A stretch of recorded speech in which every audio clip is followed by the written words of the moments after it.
Hai. Aneh. Wah.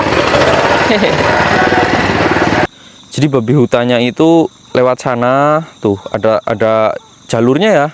Sana juga tuh. Udah orange bakal bisa gede lur, gede terus. Biasanya ada yang dibikin manisan, terus dimakan langsung juga manis banget.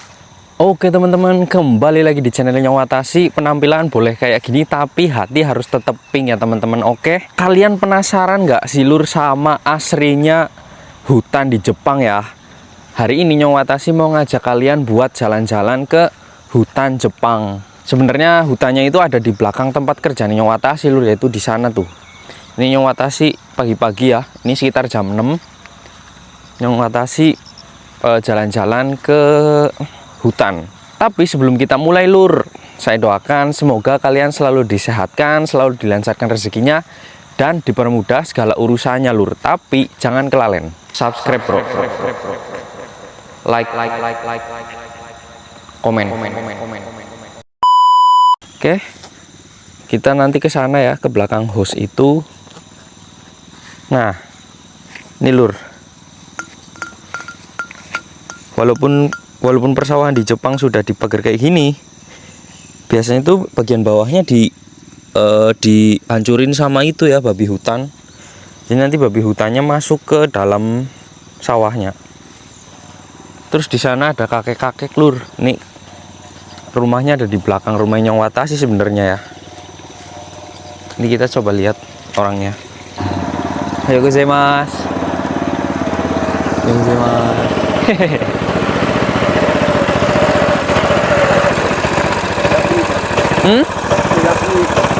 Sampo sih mas. Nanashimi. Muko kara?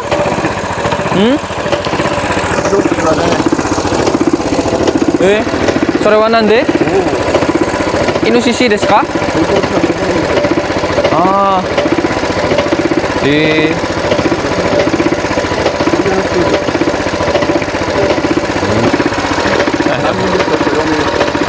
Imama 4人。そう。まだまだ。来年とも。まだ4人。そう。暑い。は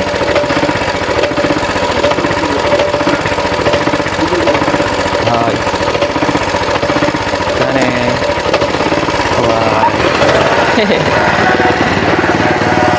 Telur itu kakek-kakeknya itu rajin banget ke sawah ya, ke kebun. Jadi sawahnya tuh ada banyak lur.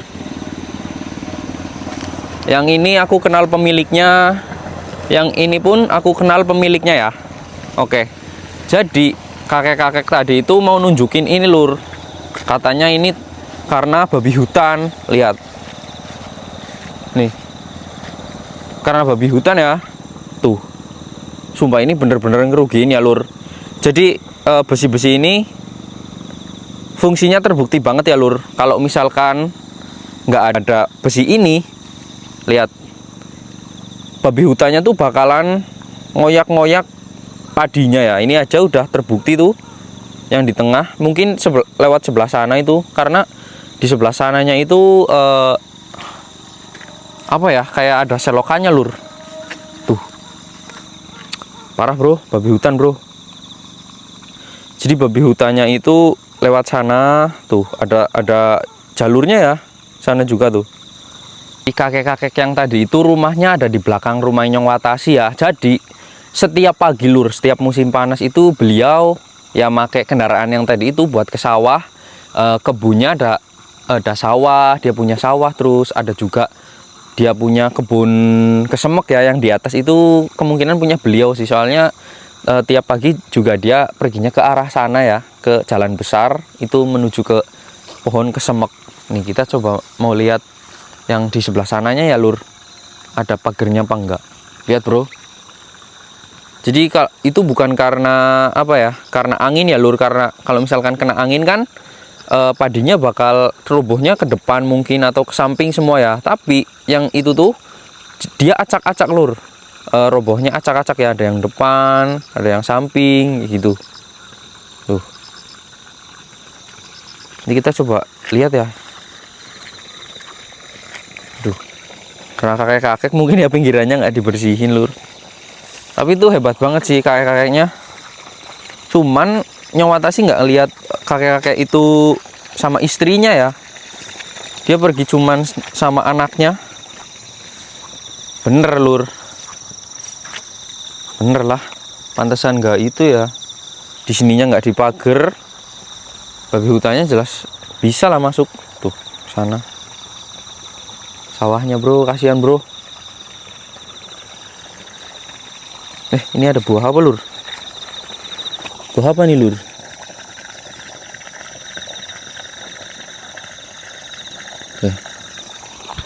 Nih. Coba ya satu.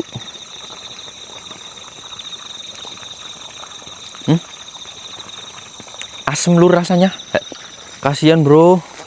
Sebenarnya Nyawatasi mau ke sana tuh. Mau nunjukin ke kalian ya. Pak, jadi di sini tuh banyak banget burung-burungnya, masih banyak banget lur. Suara burungnya tuh masih asri banget ya, suara lingkungan ketika paginya tuh. Burung-burungnya bener-bener apa ya, lengkap lah. Soalnya di Jepang burung-burungnya itu nggak boleh diambilin ya, nggak boleh diburu. Entah itu burung yang pemakan padi pun di sini nggak boleh lur, kecuali ada izin ya. Kecuali ada izin buat nangkep burung-burung yang jadi hama. Tapi di Jepang burung-burung hama padinya itu apa ya lur, kebanyakan nggak ada sih. Kalau di sepanjang Nyong hidup di sini, Nyong nggak pernah lihat burung-burungnya itu sampai banyak, cuman sedikit banget. Lihat ini aja nih, dipasangin ini lur. Ini juga buat burung ya. Hamanya sebenarnya ada, cuman nggak banyak lur. Meresahkan bro, babi hutan bro. Lewat mana dia bro? Jadi lewat sana ya. Ini ada tanaman juga nih. Kalau yang ini bukan milik kakek-kakek itu ya. Yang punya ini mobilnya beda lagi sih orangnya. Tapi ya kakek-kakek juga. Kebanyakan yang di sini tuh kakek-kakek lur. Yang nanam-nanam. Itu ada okra nih, tomat. Oh itu apa? Paprika ya. Sama itu ada terong. Tuh. Tapi udah mulai jelek nih. Soalnya musim panasnya udah mau berakhir lur. Oke lur, kita meninggalkan tempat yang tadi ya. Kita langsung OTW ke tempatnya.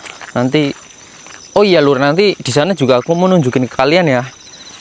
Di tempat kerjaku tuh kan tempat stroberi. Nanti ada pohon stroberi yang kena penyakit. Barangkali teman-teman ada yang punya pohon stroberi, terus teman-teman mau tahu penyakit pohon stroberi itu kayak gimana, nanti aku kasih tahu di sana.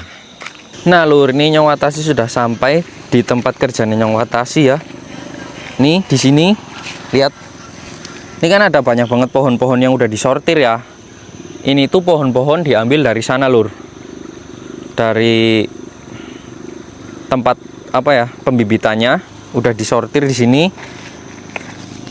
Aku mau nunjukin ke kalian penyakit pohon stroberi ya. Penyakit ini nyerang pohon ketika masih kecil ya, masih jadi bibit. Lihat di sini teman-teman, lihat kan pohon stroberinya itu ada bintik-bintik kecil ya. Bintik-bintiknya itu ini banyak banget. Nah ini ciri-cirinya nggak tembus ke belakang ya, nggak tembus sampai belakang. Pokoknya bintik-bintiknya itu tipis, banyak, terus nggak tembus sampai belakang. Ini ada juga nih, sebenarnya ini cuman satu ya, ini yang ini nih. Tapi ini nggak tembus ke belakang nih, tuh. Banyak banget lah. Nih. Jadi sampai sebanyak ini lur. Sebenarnya ini sudah sempat disemprot obat ya, terus penyakitnya bisa hilang. Tapi karena pohonnya itu dipilihnya harus bener-bener yang bagus, ini ya terpaksa harus dibuangin lur. Soalnya pertanian di Jepang kayak gitu ya, kualitas nomor satu. Terus nanti kalau misalkan udah berbuah juga, buahnya nggak boleh yang terlalu besar, nggak boleh terlalu kecil, harus ukuran yang sedang. Itu contoh penyakit yang satu. Ini juga salah satu penyakit ya. Ini kalau pohonnya kayak gini, daun kecilnya itu mereka nggak itu ya, ukurannya nggak seukuran, jadi ada yang paling kecil, ada yang kecil di sini. Itu penyakit tanah lur biasanya. Nanti dia bakal warna kuning di sini. Banyak banget lur. Ini juga nih, batangnya cuman hitam ini doang lur, itu dibuang ya. Jadi bibitnya harus bener-bener yang bagus. Nih, ini udah dicopotin potnya nih. Oke, kita sudah melihat bibit yang terkena penyakit ya. Tapi nyong salfok banget lur. Ini pohon krokotnya banyak banget nih, melimpah banget nih. Wih, ini di jangan bisa lur, bersih sih ini, tapi tetap harus dicuci ya. Kalau teman-teman ngambil ini, ngambil daun-daun atau sayur-sayur liar kayak gini yang di tempat-tempat yang kemungkinan ada hewan liar buat kencing atau buang air di sini, harus tetap dicuci ya lur, nggak boleh langsung dimakan, bahaya sih. Soalnya pernah ada kasus juga di Jepang, kakek-kakek yang meninggal karena makan buah ya. Buahnya itu buah yang kayak kacang tapi nggak dicuci, jadi dia kena infeksi ya.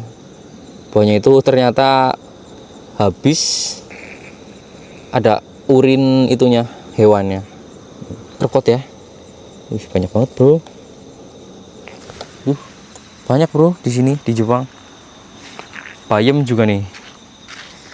Bayam di shop enak kali ya. Ini udah setengah tujuan lur.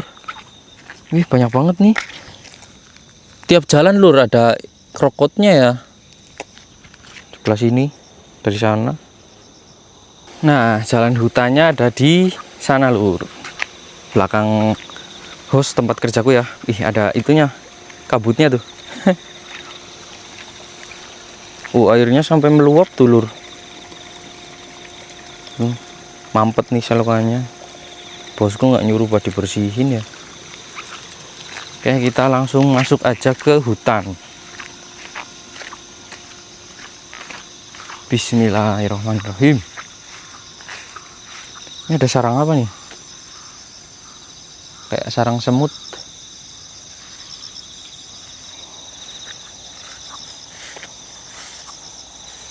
Panjang banget lagi ininya.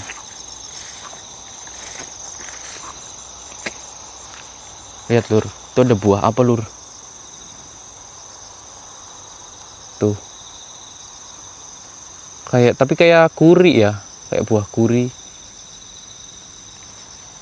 Di Jepang lur, walaupun ke hutan tetap ada akses buat mobil ya, jadi mobil juga tetap bisa masuk ke sini.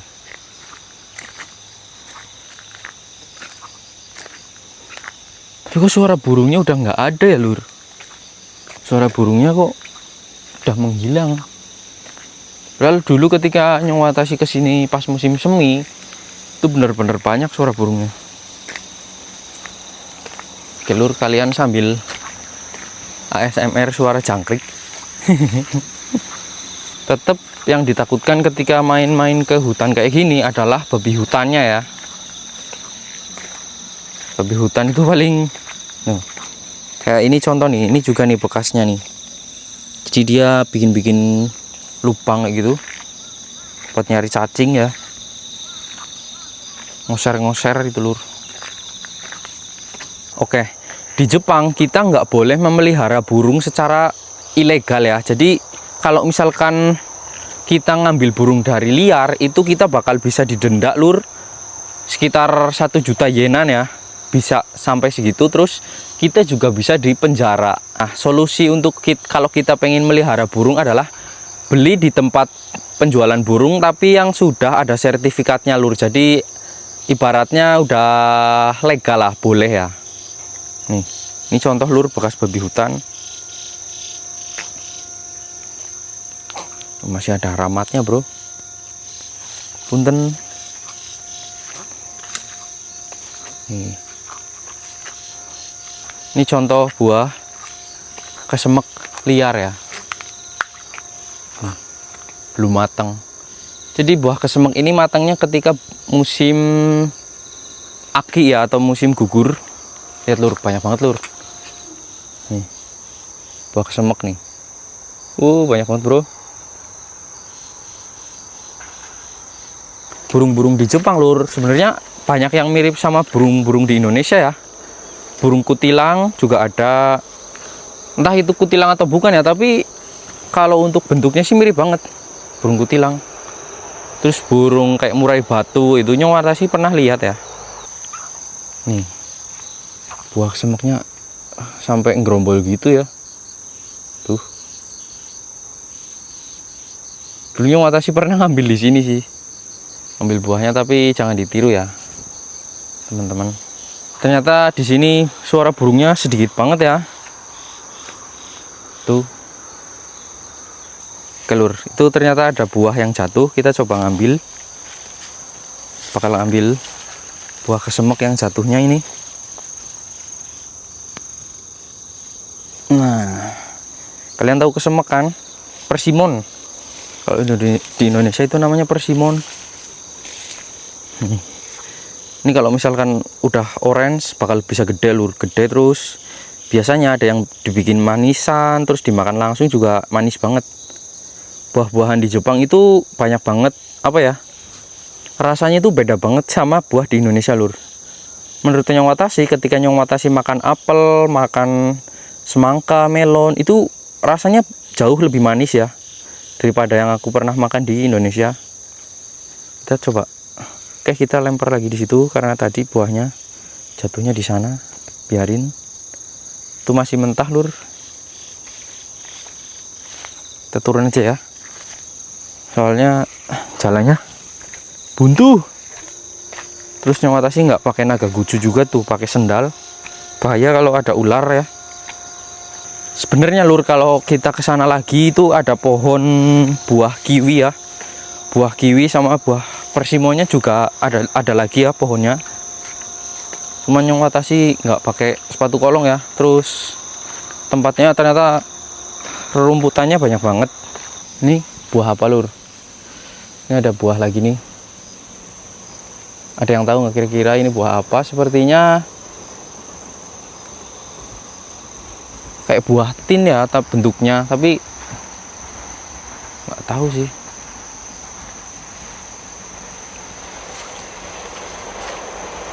Ini lur, buahnya ya, warnanya kayak gini. Ada banyak banget tuh. Mirip buah tin sih lur, tapi masih kecil banget. Daunnya bukan sih. Ini ada bijinya kayak gitu ya lur. Kita lewatin aja, jangan dipetik. Nih, di Jepang juga ada nyamuk ya.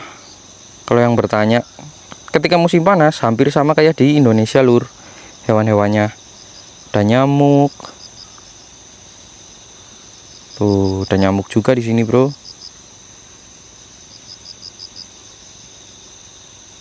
Kita sudah keluar dari hutannya. Sekarang kita tinggal ngapain nih, lur? Tinggal pulang, soalnya hari ini kan kerja. Hari ini Nyong Watashi kerja lur. Ini bukan hari libur ya, bukan hari Sabtu Minggu. Jadi walaupun Nyong Watashi kerjanya di pertanian, hari Sabtu Minggu itu libur ya, soalnya musim panas pekerjaannya sedikit. Kecuali kalau misalkan sudah memasuki musim dingin, itu Nyong Watashi bakal kerja hari hari Senin sampai Minggu. Jadi nggak ada hari liburnya lur. Full panen ya. Kalau misalkan musim dingin kan buahnya sudah mulai gede-gede. Penampakan tempat kerja Nyong Watashi indah banget lur. Ya. Terus jadi itu yang tadi yang bibit-bibit stroberinya nanti dibuangnya ke lahan yang ini nih. Lahan yang ini ya buat pupuk lagi, kayak buat kompos gitu lur. Nanti bakal terurai sendiri. Terus nanti kalau rumputnya udah panjang bakal dibabatin sama bosku. Babatinya pun pakai itu ya, pemotong rumput yang ditunggangin lur. Ini juga nih sebenarnya bendungan lur. Cuman bendungan yang ini nggak dipakai ya, nggak ada besinya tuh. Sama di sini yang buat ngencenginnya juga udah dicopot, tapi ini sebenarnya buat bendungan. Sampai sana. Kita tinggal OTW pulang, tapi Nyong Watashi mau nunjukin ke kalian padi di sini ya. Padinya kayak gimana, gede apa enggak. Oke lur, kita coba ke sana. Oke, kita impleng. Padinya lur, gede-gede ya. Udah mulai menguning sedikit sih. Tuh. Lemu-lemu lur padinya. Harga padi di Jepang itu bener-bener mahal lur. Maksudnya harga beras ya. Nyong Watashi tiap bulan itu beli 10 kilo sekitar yang paling murah itu 700 ribuan. 7.000 yen atau sekitar 700.000 rupiah lah. Di kualitasnya mantul sih. Berasnya juga wangi, enak banget, pulen banget. Ya ada harga, ada kualitas lah ya lur. Oke, untuk videonya mungkin segini dulu ya. Nyong Watashi aja belum mandi ini bikin videonya. Mohon maaf banget lur. Karena ya nyari pagi-pagi ya nyari yang asri kan. Jadi Nyong Watashi nggak mandi. Oke lur, terima kasih yang sudah menonton. Semoga videonya bisa menghibur kalian semua ya. Jangan lupa klik tombol like, comment, and subscribe lur, oke? Nyong Watashi pamit, bye-bye.